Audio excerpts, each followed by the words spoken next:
Ассаламу алейкум туғандар, қандайсыздар? Назарыңыздарда қайрадан эле базар жоқ каналы. Бүгін 3 май 2023 жыл мен Бишкек шаары Киркамстромны сіздерге bir сатылуучу үй көргөзмөкчүмүн. Биринчи жолу баруу жолун түшүндүрөйүн. Азыр мен турган жер Барпалыкулов жана Мурманская көчөсүнүн кесилишинде турам.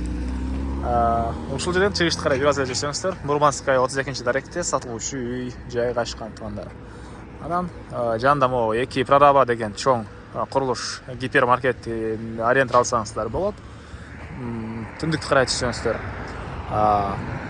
Киркамстромдун центри, Денис Япин көчөлөрү, бул жакка карай кетсеңиздер, Лев Толстой, анан Гагарин болуп кетет андан ары.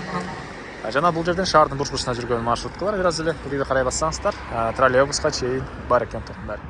Эми барып мен калган маалыматтарды бир чекеден берейин. Сиздер күн сайын Бишкек шаарынан Чүй областына сатылуучу үй, квартиралар көргүңүздөр келсе, подписаться, башкача басып кетиңиздер.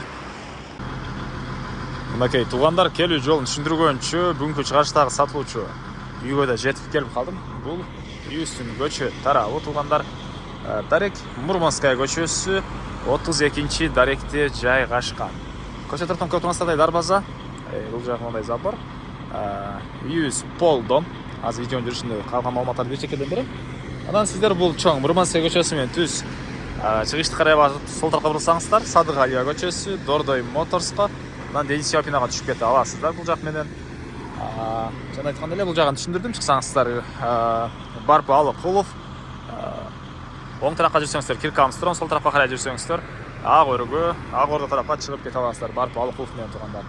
Так, эми андан ары калган маалыматты бир чекеден берейин туугандар. Так. Тротуарлар, мынакей, жолдор асфальт, жакын жерде маркеттер, жана башка керектүү объектилер бар туугандар. Мектеп, садиктер деле жакын жерде жайгашкан. Мынакей, бул райондун көрүнүшү. Андан ары кирсек эле бул жакта мынакей мындай кире бериш. Негизинен бул жакка чейин машина койсо болот экен, үй ээси машина кое эле жүргөм дейт. И бул жакта 59 квадрат метр болгон үй, полдом. Ары жагында аркы кошуна деле бар, полдомду билесиздер көпчүлүгүңүздөр.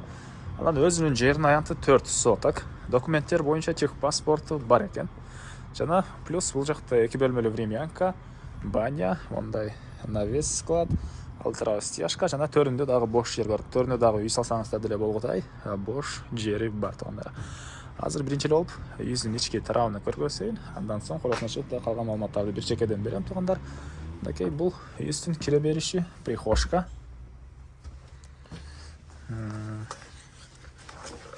Так, прихожкадан түзөтсөк бул жерде бир бөлмө.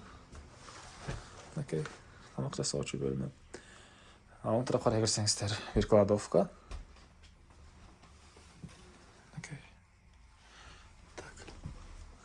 И түзөлүп өтсөк, дагы бир мондай бөлмө жайгашкан туугандар. Такой потолок пластик, чыгыш тараптан терезе.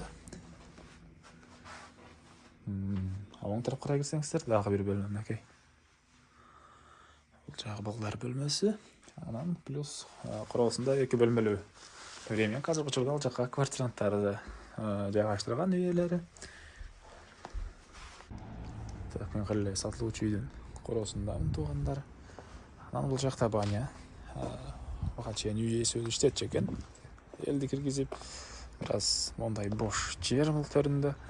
Үй тыштарына жаткан. Негизинен мынакей чек аралары бул жерден эң эле түндүк чек арасы бул жактагы чыгаштан болгон решеткага чейин. Төрүнө өзүнө бир чоң үй дагы бир салсаңыздар болгодай бош жер бар экен туугандар. Бул чыгыш тарапта кошуна менен болгон чек ара. Жалпысынан жеринин аянты 4 соток.